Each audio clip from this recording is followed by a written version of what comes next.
Okay, this is going to be a demonstration of some of the reporting facilities and tools that we've got within the Feast software.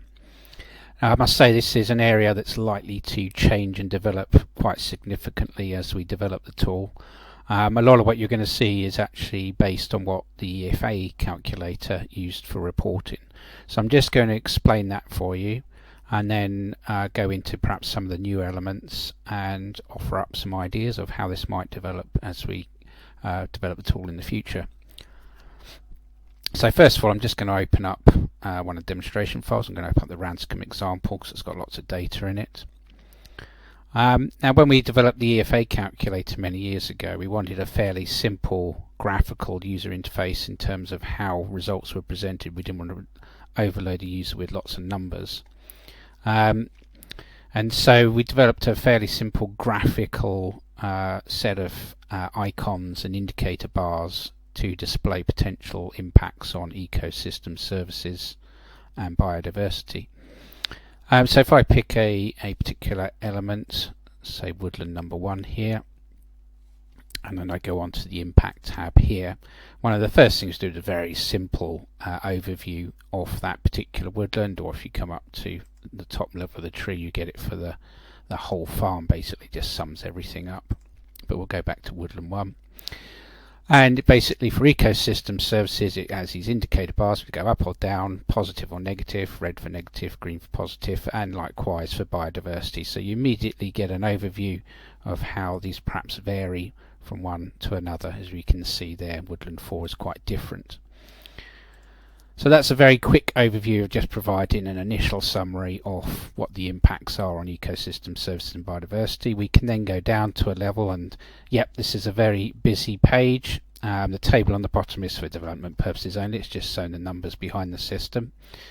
In this case, for each of the ecosystem services using the CICES framework, we have a little icon and then we have these vertical bars, similar as before, red and green, indicating positive and negative impacts. It's all normalized to a scale to 0 to 100 essentially, so a big green bar will be plus 100, a big red bar will be minus 100, simple as that. And if you hover over any of these, you can see there's a little description appears. So we've got birds, fungi. Most of them are, especially on the biodiversity, are fairly intuitive. Some of the ecosystem services icons a bit more tricky to get into the form of an icon, but some like water provision there, flooding for that one there, flood protection a little bit more obvious, but it's just a simple way of immediately displaying all the data. Again, this is something that might change depending on how we want to integrate assessment of ecosystem services, or as we'll see with biodiversity, that may well change as well with some of the new metrics being developed under framework. Then we've also got the QESA outputs. Now these aren't presented graphically because they are specifically quantified metrics, so you don't really have a maximum and a minimum. You've actually got a unit in most cases, and so you actually have a number associated with the carbon stock or pest control potential. So those numbers are displayed in a table. Now what the other things we can do, this is basically in a format where you're actually entering the data for a feature.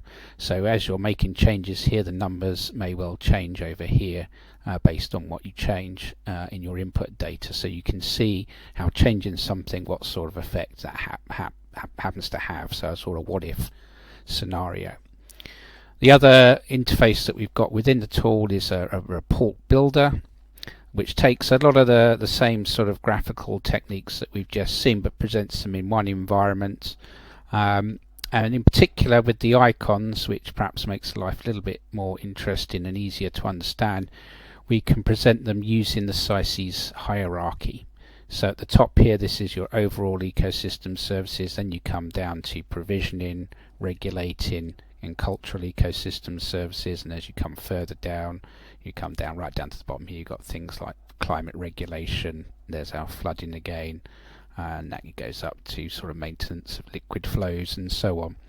And likewise for biodiversity, we've got broken down by key species groups. It tends to scroll off the page in some instances in this case, but again you can see how it varies across the different species groups. Again, this is something we might explore further within the tool, so if you have any thoughts on how that could be better displayed, we would certainly welcome that. We also again have the requests or outputs down the bottom here. And the idea of this report builder is you can pick and choose the contents of what you want in your report. So if you don't like the impact in the hierarchy view, you can switch that off. It crunches for a bit, and then you say I just want a sort of straightforward flat view maybe, and you end up with that sort of view, which is the same as what you've got in the interface where you enter data, or you might want it in a tabular view, in which case we switch that on. You've got a slightly different output again, so you've got them all listed down. You've got the full sizes sort of description and hierarchy in text there, and then the indicator bars on the right hand column there. So likewise for biodiversity. So you can pick and choose whatever you like as the idea, and you can look at it either for the whole farm, for an individual group, for an individual feature, as we were looking here for woodland. And you can also click on any of these. So if you go into, say, birds, you then get all the features for the farm. In this case, we've got the impact as total and also impact per hectare, and you can sort of sort some of these if you like. So if you want it sorted by total impact, we can see woodland 10 comes at the top because that's a big area of woodland, so it's scaled by the size of the woodland, or as it was, scale it in terms of the impact per hectare, and we can see woodland 5 is having the most impact per hectare for bird species in this instance, and woodland 4 the least impact per hectare. So it gives you a way of picking and mixing different options that you want to explore and output as reports really. As I said, this is all pretty much the same as it is in the EFA calculator. We haven't really changed anything here, but so we may well change things or add to this or redevelop it based on whatever feedback you might give us. If you want a particular output that you can't see amongst this, then let us know. There are various export tools as well, so if you want to export it to like an Excel table or something, you can do. So there's ways and means of doing that.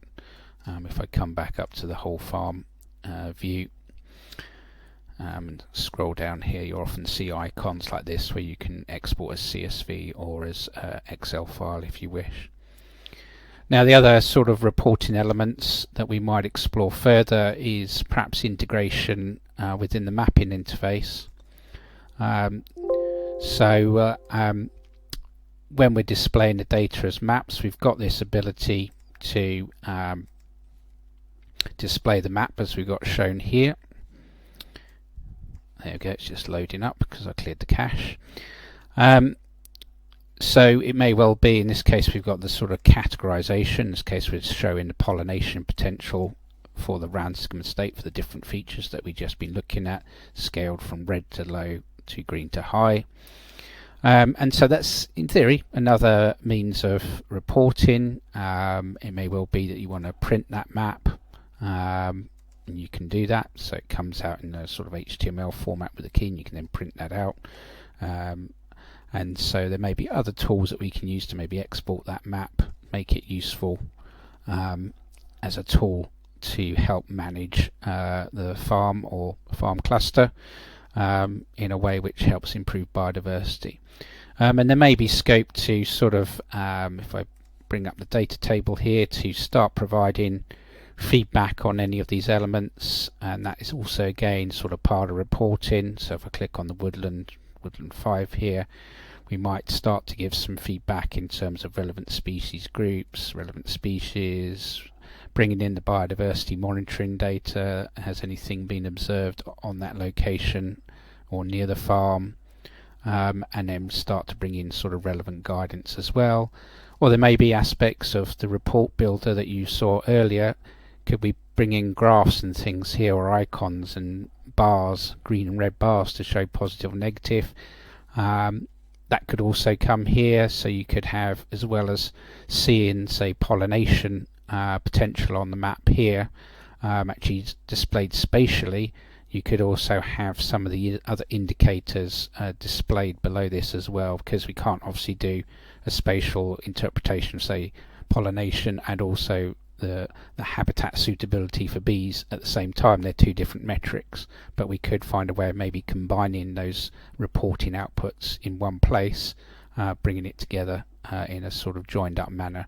If that would be useful, of course, please let us know if you think that would be a good idea, or if you have any other ideas in terms of using the tool and it giving you feedback to help support your processes, your management processes, in terms of how you might manage a landscape for biodiversity and ecosystem services. I think that covers the main points on the reporting side. As I said, it's all under development, so do please give us feedback if you have it. That brings me to the end of the demonstration.